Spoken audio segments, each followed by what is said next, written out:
अस्सलाम वालेकुम जी। इंटरनेट पे इमली और आलू बहारे के शरबत की बेशुमार रेसिपीज़ मौजूद हैं, लेकिन जो रेसिपी मैं आप लोगों को देने जा रही हूँ वो जस्ट एक शरबत की रेसिपी ही नहीं बल्कि मैदे और जिगर की गर्मी का तोड़ भी है। वो किस तरह से और इस शरबत को बनाने का सही तरीक़ाकार क्या है, ये सब जानने के लिए वीडियो को आखिर तक लाजमी देखिएगा। तो आइए इसको बनाना शुरू करते हैं। इमली और आलू बहारे का शरबत बनाने के लिए दोनों चीज़ें हम बराबर मकदार में लेंगे। बस आपने इस बात का ध्यान रखना है कि आलू बहारा और इमली फ्रेश होना चाहिए। अच्छा, अब हम क्या करेंगे, इसमें पानी डालेंगे और इसे भिगो के रख देंगे। आप इसे पूरी रात के लिए रख दें तो ज़्यादा बेहतर है। और अगर आपके पास टाइम कम है, आप इसको जल्द बनाना चाहते हैं, तो आप इसमें गर्म पानी डालें और 2 से 3 घंटे के लिए भिगो के रख दें।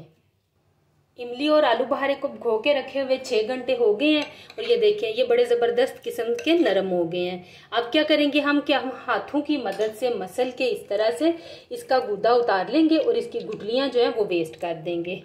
अच्छा, इंटरनेट पे इमली आलू बहारे के शरबत की मैं बहुत सी रेसिपीज़ देख रही थी, लेकिन आप इस रेसिपी को एक दफ़ा ट्राई करें ना, क्योंकि हमारे वालिद साहब जो हैं वो जिगर के पेशेंट थे और हमारे घर गर्मियों में ये बहुत ज़्यादा बनता था शरबत, और इसका यकीन करें कि ये फ़ायदेमंद भी बहुत ज़्यादा था।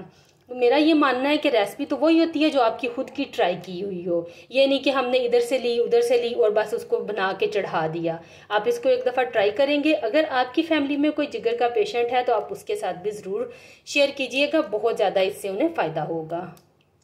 अच्छा जी, यहाँ पे गुठलियाँ हमने निकाल दी हैं और यहाँ पे बड़ा ही ज़बरदस्त था इमली और आलू बहारे का पेस्ट हमारे पास आ गया है। अगर इसमें बहुत ज़्यादा चंक्स हों तो आप एक दफ़ा ब्लेंडर में डाल के इसको ब्लेंड कर लें ताकि सारी चीज़ें स्मूथ हो जाएं।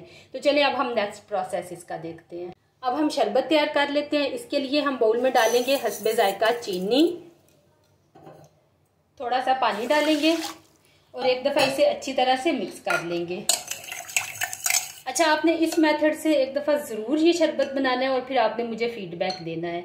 इसमें बिल्कुल भी हमें चाशनी तैयार करने की ज़रूरत नहीं है, ना ही कोई और प्रोसेस करने की। जिस तरह से मैंने बनाया है, सिंपल तरीके से आप इसको बनाएं, इसका जायका लाजवाब बनेगा और ये फ़ायदेमंद भी होगा। चीनी को हमने मिक्स कर लिया है। टेस्ट देने के लिए थोड़ा सा काला नमक डालेंगे और मिक्स कर लेंगे। मिक्स करने के बाद इसमें इमली और आलू बहारे का पेस्ट डाल देंगे। जितना आपने शरबत बनाना है उसके अकॉर्डिंग आप इसको डाल लें। अच्छी तरह से मिक्स कर लेंगे। अब हम इसमें पानी डाल देंगे, बर्फ़ डालेंगे, तो मलंगा डालेंगे। इसके भी बेशुमार फ़ायदे हैं भाई। अगर हम इसके फ़ायदे गिनवाने लगेंगे ना तो रेसिपी बहुत लंबी हो जाएगी। चंद पुदीने की पत्तियां डालेंगे। तो यहाँ पे ठंडा ठार खुश जायका शरबत बन के तैयार है। आप इसको बेफिक्र होके बनाएं और मैदे और जिगर की गर्मी को दूर भगाएं। बहुत ज़्यादा इसके फ़ायदे हैं, आप लोगों ने इसको ज़रूर ट्राई करना है।